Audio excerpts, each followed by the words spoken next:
Hi, I'm Kim with Games for Change. Thank you for coming to another Meet the Funder session. I'm seeing some familiar faces here, so happy to see you again. And I'm very happy to introduce William Nix with SIE. So, in this Meet the Funder talk titled Social Impact Entertainment Financing, Will Nix will illuminate the path for storytellers striving to make a difference. The focus will be on unraveling the complexities of securing funds and spotlighting two innovative options that are changing the game. So, take it away. Thanks so much. So I see a few familiar faces from our noon session. Welcome back and thank you for your endurance. I just wanted to start out with a little bit of what we had in terms of one of the questions that people ask is what we consider to be social impact entertainment. And what is the SIE Society? So it's a group that was formed during the pandemic of producers who were sort of an offshoot of the Producers Guild of America. And we wanted to get involved with more than just what is the focus of the PGA and also to build our own paths. So we came together and we created the SIE Society as basically an open source resource center for building crossroads between different storytelling media people. And so we mainly come out of the film and television area, but we also are very much reaching out to engage people in the gaming space and the theater space. We're reaching out to comedians, people who basically work on telling stories for to try and make a difference. And this Wikipedia page just gives you an idea that we're kind of the intersection between social impact entertainment, SBCC for social behavioral change communication. We work with the Johns Hopkins School of Communications in that regard. And in addition, we are involved with corporate social responsibility because that's a big funding source, which is sort of the focus of what this session is about.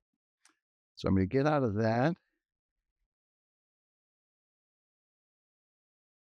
And I'm going to today uh, talk to you a little bit about two different paths that are two of many different ways of getting social impact entertainment funded. It's become increasingly difficult to sort of make the case on a return on investment, ROI sort of thing for in a lot of the kind of work that I think we're all involved with in various capacities. So one of the things I've been working on, uh, okay, take that down. Thank you for that. So one of the things that I've been working hard on is specifically different ways, different techniques for bringing finance into this sort of realm that are the non-traditional alternative ways of raising capital to help on everything from the development of to the actual production, marketing, and most importantly, impact campaigns, which is what our session at noon was about, is creating impact and measuring and assessing techniques. So today, what I'd like to do is talk about two different things that we've been working on. One of the paths is a fund we're doing that I'm going to talk about right now. It's a sort of a joint venture, but with Partners in Kind, a nonprofit, for-profit oriented company. And this will tell you a little bit about who they are. But essentially, what we have done in working with Partners in Kind is to tap off of a $50 million fund that was created by Jillian Hormel, one of the heirs to the Hormel fortune. And she is very much interested in media for purpose and has created this fund to basically be involved in all media types, all media platforms. So it doesn't matter whether you're in games or film or TV or theater or whatever. If you're working on social impact with a purpose and storytelling that relates to that, that's what this is about. So what we're essentially doing with this $50 million fund is it's new. It was just announced at a conference that we did at the Skirball Center for the SIE Society back in December. And the goal of it is to help people, to help bridge the gap. And there are basically two channels we'll talk about with it, but essentially there's one that is oriented towards creating investments that lead to return on investment. And we'll talk a little bit about that when I talk about the second part. But so that's one of the channels that is sort of profit oriented, is looking for recoupment of some sort, and then the other is pure outright grants, which are the traditional way that where if you were thinking about a foundation or whatever, money flowing through that way. That those are the sort of two paths of this fund, the Amplifying Impact Fund. So, basically, what Partners in Kind was set up last fall to do this, and we allied with them and made an announcement of it, as I said, in our conference in December. So the vision behind it was to provide resources to filmmakers and other underserved resources. So this happens to have been something that we did and announced at a conference that was primarily attended by film and television producers. This is, like I said, it's intended to reach into the gaming space, into the theater space, and other storytelling sectors. So there are certain rubrics that were identified as what would be priorities for the grants that were going to be given or the investments that were going to be made. So emerging voices, climate and environmental stories, women's voices stories, mental health and wellness, and underrepresented voices. So this is very much in tune with the Sustainable Development Goals that are a core element of what this conference is about. And it's also part of what we're about at the SIE Society as members of the Global Media and the SDG Media Compacts of the United Nations. So core elements that are involved in what the fund is about: inspired storytelling, social impact, strategic partners, and most importantly, this last element is measurable social action. So I'll get to the issue of impact campaigns, because that's a very important part in terms of what the rubrics are for the granting of the funds. But that's doing impact campaigns is absolutely baked into the DNA of grants or investments that are being made using the funds from this source. So rubric, again, these are kind of core values, core elements that are being articulated as the priorities in terms of, again, social impact, making a difference. It's what this conference is all about with the gaming space, immersive entertainment, XR, VR, and whatever. But there's some more qualitative type of values that aren't necessarily things that check a box in a clear kind of way, but definitely there's a tonal or an emotive aspect to that in terms of the rubric and what the grants are about. So if this happens to be of interest to you or whatever, my email is up there. The QR code can tell you more about sort of how to go about this. There's a pretty, at the siesociety.org, there's a ability to kind of walks you through the application process with frequently asked questions and the information I think that most of you might need if you were interested in sort of making an application for that. And this will sort of get you to that process. There's also a link here in terms of how the submission process works as well in a more general way. Okay, the second area I want to get into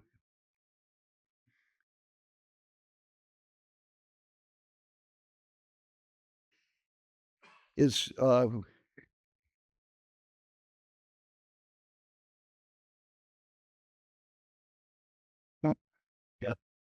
God, good, I did it. I surprised myself.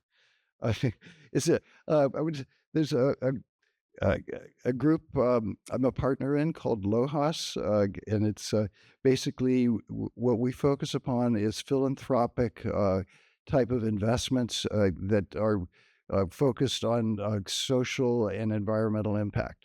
And what we do is essentially look at we look at the particular sources in terms of where there are untapped funds that are available. And part of it is, you look Now, how many people here are aware of donor advised funds or have worked with donor advised funds? So maybe a half of you. In that, it's one of the great untapped resources. There are about $250 billion sitting in donor advised funds in various accounts, and they tend to be in large institutional investment places like Schwab and Fidelity and whatever. And the nature of a donor advised fund is, in the words, donor advised.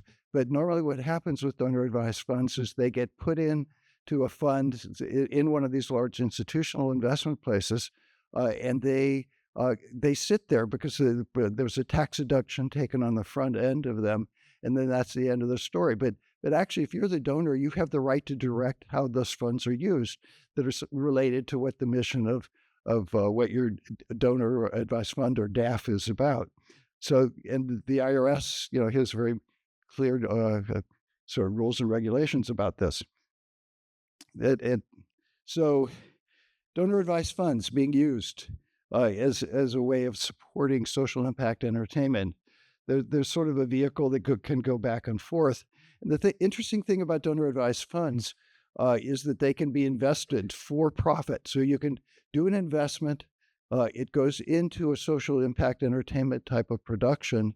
And if there could be a circular economy that goes with that. It goes that the funds, if they are recouped and successful, they can go back upstream to the donor advised fund. They never go back to the original donor because they've already taken their tax deduction, but they can use them in that way. And the thing is that most people don't know who has a donor advised fund. They don't know how to. There's not a listing. This isn't like a listing fit for FINRA or on the stock exchange or whatever. You have to go hunting for these. But there is it's worth the hunt in this area if you have people who are want to support environmental projects like the gaming things we were just talking about. Yeah. Let me just have a few slides to get through, and then we'll open it up and questions. So, donor advised funds are one of the things that we're working on. The other is what we call fiscal sponsorships.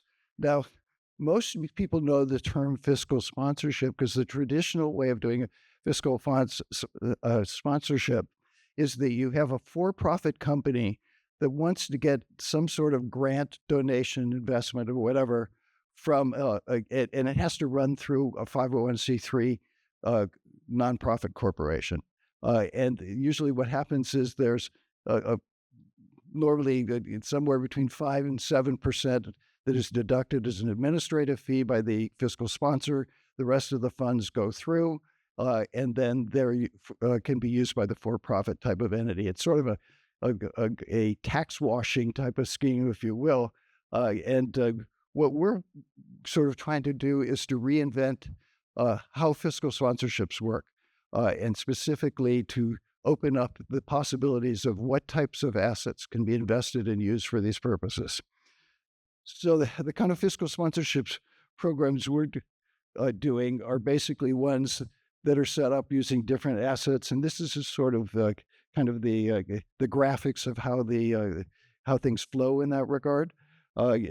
Basically, you're talking about donors who are putting money into the system, and what we have set it up is a way that, for instance, if your donor is a donor advised fund, or somebody who's making an investment that way, it can go back to them as opposed to just the pass-through kind of system that goes with that. The other thing that is probably the most important part of this is to look at the difference between the traditional way of doing a fiscal sponsorship and the way that we're trying to pioneer about this, which is that you can use any type of assets that has value. So it's possible for instance, if you have artwork, if you have real estate, if you have any sort of asset, cryptocurrency, or whatever, that can be put through the system as opposed to just a pure cash system, that's what's available to be done in these more innovative, sort of newly pioneered kind of models for this. And the idea with that is that you can invest these assets, you can use them in a way that is much more dynamic than the pure pass-through kind of system that goes with that. And therefore, it opens up a number of different possibilities. So we've worked with people. We had one film we've been working on that involves the Native Americans and the environment, and connecting the spirituality of the people who are the filmmakers to the protection of the environment. And one of the people who wanted to donate to it has a large piece of real estate. It's literally a farm. They said, we're willing to sell this and whatever. So we're involved working with the group we work with to take that asset, monetize it, and then enable it to be used, to support the independent film that they're producing. So there are a lot of ways to go about this, but just want to flag that the philanthropic area, it's more than foundations. It's more than simply getting money that is in a grant form. There are ways to set things up where you can do it even in a hybrid fashion, where some of it is, pure pass-through, end of story, but some of it, it goes back in a return on investment kind of cycle that I described before. And these are some of the options that we're kind of looking at and saying, how do we come up with new resources? How do we come up with new ways of supporting the community of people who are using the media to try and inform, activate, inspire, and then sort of measure the impact of what they're trying to do with their creative works. So with that, you have a question.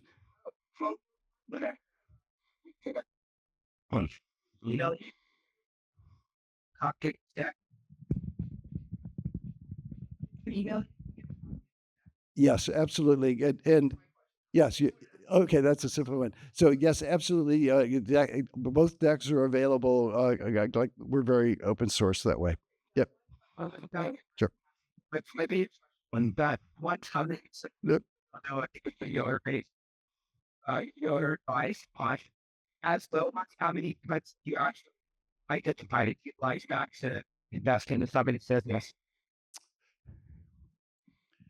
So your question was how many times is that Yeah, you found it as a solution, but how many times are you So actually able to apply it? if you look at lohas.org that was up there before, Are you affiliated with the convention that was back in Santa Monica, LOHAS? No, Okay. no. It's sort of taking a term that was around for a a long while time. and been employed in this purpose. It's actually the founder of it, Rick Davis, is based in Austin, Texas. Yeah. And he sort of took that and went with it when he founded the thing. So the answer is, if you go to lohas.org/clients, what you will see right there very transparently, because part of what we do with this is to not only sort of take investments and put them through the system, but also to support those investments. So when people are going, it may not be everything that you need to raise. It might be a quarter of what you needed to raise, but we will work with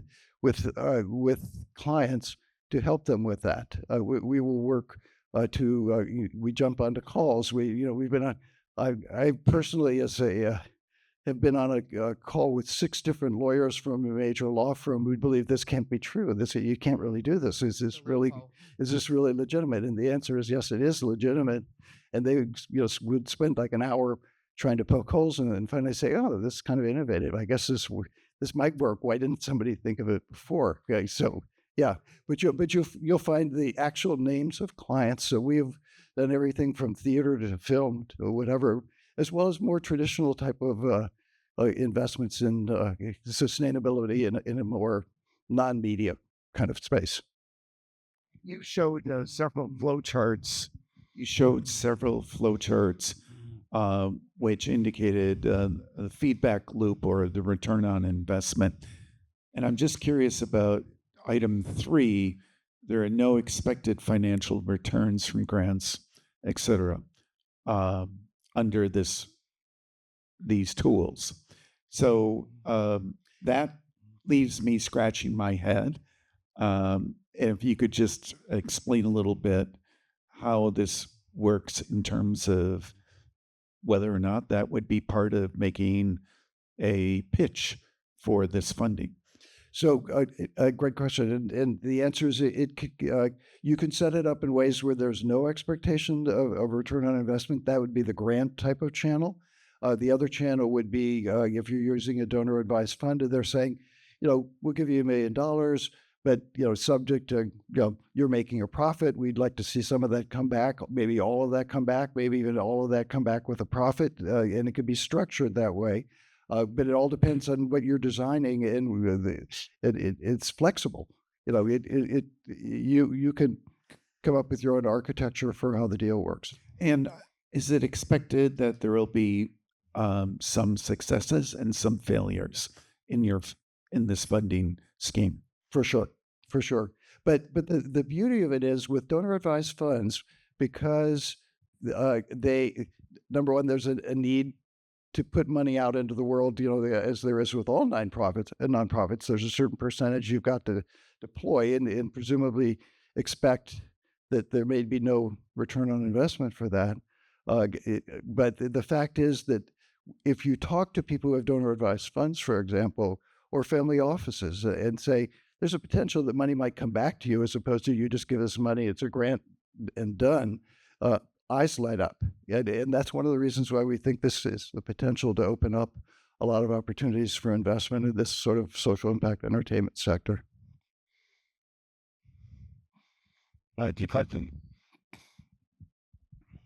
Thanks so much. This is awesome.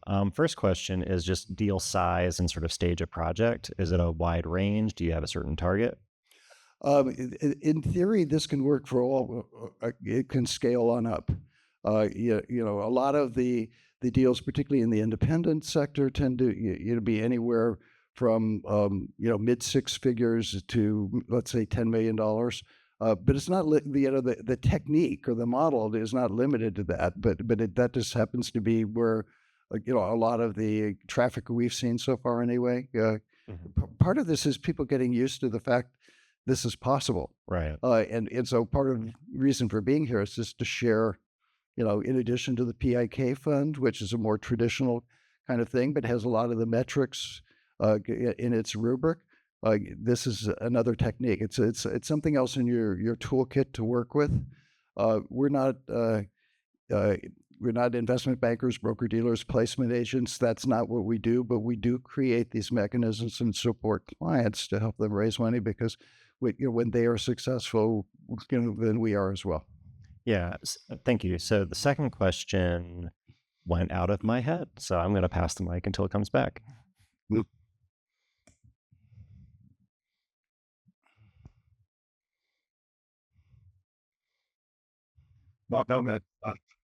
Oh, thank you. Hi, thank you so much.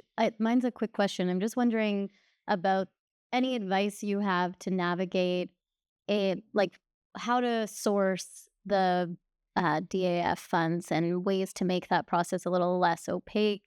You mentioned it's hard to identify where those sources are. Any guidance on where to start?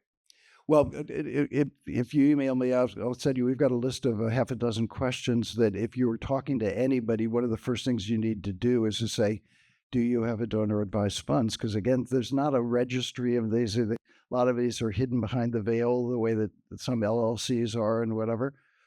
So you need to ask the questions because a lot of times, people don't put it out there. So that's number one. Is it, sorry, just following up on that, is there a way, like, could LOHAS, for example, publish that publicly, or they want to maintain privacy? It's it's the kind of thing that if we're working with clients, we would deal with it as a proprietary kind of thing and working with clients as opposed to a public sort of open source kind of thing. But it's a lot of this also depends on the kind of project you're doing.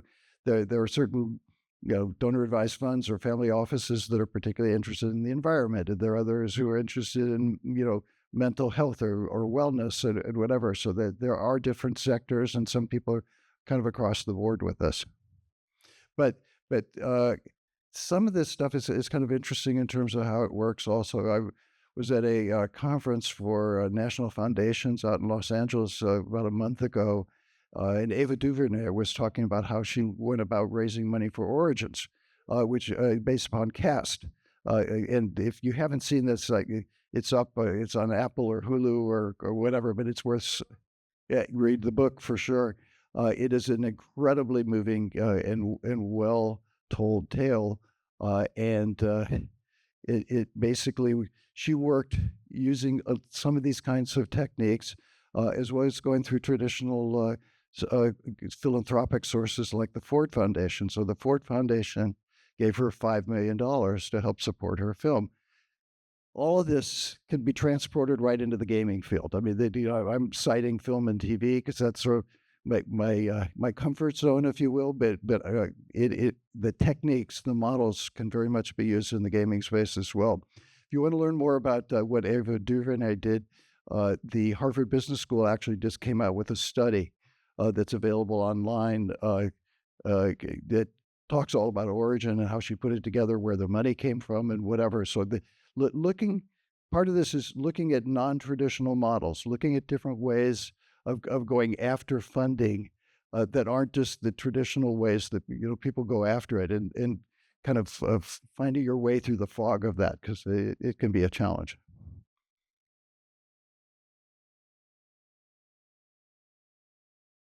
Yeah.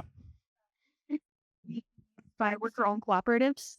Have you seen this be used by worker-owned cooperatives so far? I have not, but that may be a blind spot on my part.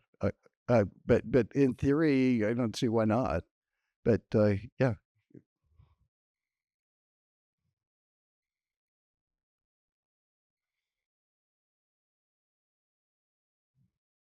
We answered everybody's questions. Okay, well, I will. As I said, if you email me, I'll be happy to share slides.